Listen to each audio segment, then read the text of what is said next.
کھلے دروازے کی اوٹ میں کھڑے ہو گئے اور مجھے اپنے پیچھے کھڑا ہونے کو کہا۔ میں دیر تک پیچھے کھڑی تماشا دیکھتی رہی اور آپ صلی اللہ علیہ وآلہ وسلم اس وقت تک وہاں کھڑے رہے جب تک میں خود وہاں سے نہ ہٹی گئی۔ صحیح بخاری باب حسن معاشرت میں اس کا ذکر ہے۔ ایک اور روایت میں حضرت عائشہ صدیقہ رضی اللہ تعالیٰ عنہا فرماتی ہیں کہ ایک دن میرے دل میں دوڑ لگانے کا خیال پیدا ہوا تو میں نے نبی کریم صلی اللہ علیہ وآلہ وسلم سے کہا۔ آپ صلی اللہ علیہ وآلہ وسلم آمادہ ہو گئے۔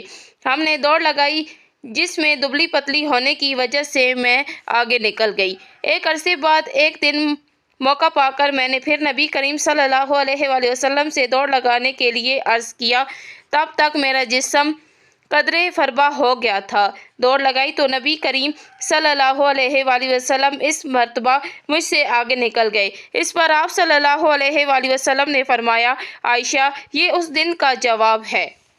اب جان لیتے ہیں کہ نبی کریم صلی اللہ علیہ وآلہ وسلم کا نکاح حضرت عائشہ صدیقہ رضی اللہ تعالیٰ عنہا سے کیسے ہوا۔ ام المومنین حضرت خدیجہ رضی اللہ تعالیٰ عنہا کے وصال کے بعد آپ صلی اللہ علیہ وآلہ وسلم کے گھر میں بچیوں کی دیکھ بھال کرنے والا کوئی نہیں تھا۔ ایک دن حضرت خولہ رضی اللہ تعالیٰ عنہا نبی کریم صلی اللہ علیہ وآلہ وسلم کے پاس آئیں اور آپ سے شادی کے بارے میں دریافت کیا۔ پھر آپ صلی اللہ علیہ وآلہ وسلم سے حضرت سودا رضی اللہ تعالیٰ عنہا کا ذکر کیا جو بیوہ تھیں، اور حضرت ابوبکر صدیق رضی اللہ تعالیٰ عنہا کی صاحبزادی حضرت عائشہ صدیقہ رضی اللہ تعالیٰ عنہا سے رشتے کی بات کی۔ نبی کریم صلی اللہ علیہ وآلہ وسلم سے اجازت ملنے کے بعد حضرت خولہ رضی اللہ تعالیٰ عنہا پہلے حضرت ابوبکر صدیق رضی اللہ تعالیٰ عنہا کے گھر گئیں اور ان کی بیوی کو حضرت عائشہ صدیقہ رضی اللہ تعالیٰ عنہا کے لیے آپ صلی اللہ علیہ وآلہ وسلم کے رشتے کا مبارک پیغام پہنچایا۔ رشتے کی بات معلوم ہونے پر حضرت ابوبکر صدیق رضی اللہ تعالیٰ عنہ مطعم بن عدی کے گھر گئے جس کے بیٹے سے حضرت عائشہ صدیقہ رضی اللہ تعالیٰ عنہا کا رشتہ طے پا چکا تھا۔ مطعم بن عدی کے گھر پہنچ کر حضرت ابوبکر صدیق رضی اللہ تعالیٰ عنہ نے حضرت عائشہ رضی اللہ تعالیٰ عنہا کی شادی کی بات چھیڑی۔ مطعم بن عدی کی بیوی نے کہا کہ ہمارے بیٹے کی شادی آپ کی بیٹی سے ہو گئی تو آپ اسے بھی اپنی طرح بے دینی بنا لیں گے۔ مطعم بن عدی کی جانب سے رشتے کے انکار کے بعد حضرت ابوبکر صدیق رضی اللہ تعالیٰ عنہ نے گھر واپس آ کر حضرت خولہ رضی اللہ تعالیٰ عنہا سے رشتے کی منظوری کا اظہار کیا اور حضرت عائشہ صدیقہ رضی اللہ تعالیٰ عنہا کی آپ صلی اللہ علیہ وآلہ وسلم سے نسبت طے کر دی گئی۔ نبی کریم صلی اللہ علیہ وآلہ وسلم سے حضرت عائشہ صدیقہ رضی اللہ تعالیٰ عنہا کا نکاح ہجرت مدینہ سے 1 سال پہلے مکہ میں ہوا اور نکاح حضرت ابوبکر صدیق رضی اللہ تعالیٰ عنہا نے خود پڑھایا۔ حضرت عائشہ صدیقہ رضی اللہ تعالیٰ عنہا کی رخصتی ہجرت مدینہ کے 8 ماہ بعد شوال کے مہینے میں ہوئی۔ رخصتی سے قبل مسجد نبوی سے ملحق مکان بنے تو نبی کریم صلی اللہ علیہ وآلہ وسلم نے حضرت عائشہ صدیقہ رضی اللہ تعالیٰ عنہا کے لیے ایک چھوٹا سا مکان الگ بنوایا۔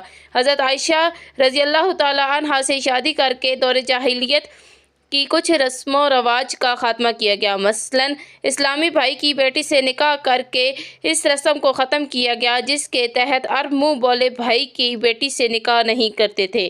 شوال کے مہینے کو عرب منحوس سمجھتے تھے لیکن آپ کی رخصتی شوال کے مہینے میں ہوئی۔ عرب کے قدیم دستور کے تحت دلہن کے آگے آگ جلائی جاتی تھی لیکن اس شادی میں اس رسم کا بھی خاتمہ کر دیا گیا۔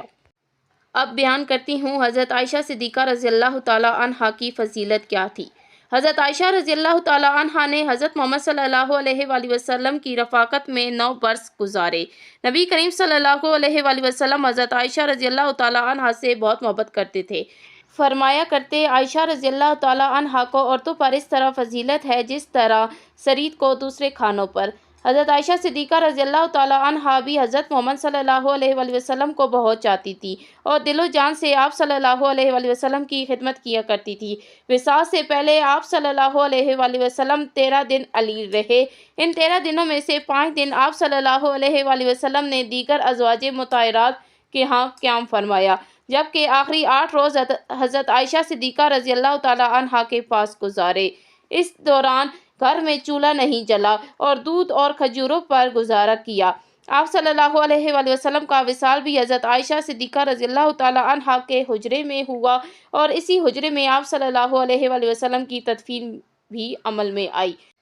وفات کے بعد بعض امہات المومنین نے حضرت ابوبکر صدیق رضی اللہ تعالیٰ عنہ سے وراثت کا مطالبہ کیا، لیکن حضرت عائشہ صدیقہ رضی اللہ تعالیٰ عنہ نے امہات المومنین کے سامنے نبی کریم صلی اللہ علیہ وآلہ وسلم کا یہ ارشاد سنایا: نبی کے مال متروکہ میں وراثت نہیں ہے۔ نبی کریم صلی اللہ علیہ وآلہ وسلم کے وصال کے بعد آپ رضی اللہ تعالیٰ عنہ تقریباً 48 برس تک زندہ رہیں۔ حضرت عائشہ رضی اللہ تعالیٰ عنہ اپنے لیے بہت اعزاز سمجھتی تھیں کہ اللہ تعالیٰ نے ان کی طہارت اور پاکیزگی بیان کرنے کے لیے قرآن مجید میں سورۃ النور میں آیات نازل فرما کر ان کے وقار و اعزاز میں اضافہ فرمایا۔ حضرت عائشہ رضی اللہ تعالیٰ عنہ کو یہ اعزاز بھی حاصل تھا کہ آپ کے حجرے میں کئی مرتبہ نبی کریم صلی اللہ علیہ وآلہ وسلم پر وحی کا نزول ہوا۔ آپ رضی اللہ تعالیٰ عنہ نے جبرائیل امین علیہ السلام کو اپنی آنکھوں سے دیکھا۔ نبی کریم صلی اللہ علیہ وآلہ وسلم نے حضرت عائشہ رضی اللہ تعالیٰ عنہ سے فرمایا: یہ جبرائیل امین علیہ السلام ہیں اور تمہیں سلام کہتے ہیں۔ جواب میں حضرت عائشہ رضی اللہ تعالیٰ عنہ نے فرمایا: ان پر بھی اللہ تعالیٰ کی سلامتی اور رحمت ہو۔ بخاری اور مسلم میں یہ موجود ہے۔ آج کی ویڈیو میں بس اتنا ہی۔ اگلی ویڈیو میں آپ سے حضرت عائشہ صدیقہ رضی اللہ تعالیٰ عنہ کی اور بہت سے واقعات، علمی خدمات اور تعلیم نسواں کے لیے کیا کچھ انہوں نے کیا ہے، وہ سب اگلی ویڈیو میں عرض کروں گی۔ اگر آپ کو آج کی ویڈیو پسند آئی ہے تو میرے چینل کو لائک کریں، شیئر کریں، زیادہ سے زیادہ سبسکرائب کریں۔ میں ملوں گی جلدی آپ سے کسی اور ویڈیو میں، تب تک کے لیے وآخر دعوانا ان الحمدللہ رب العالمین۔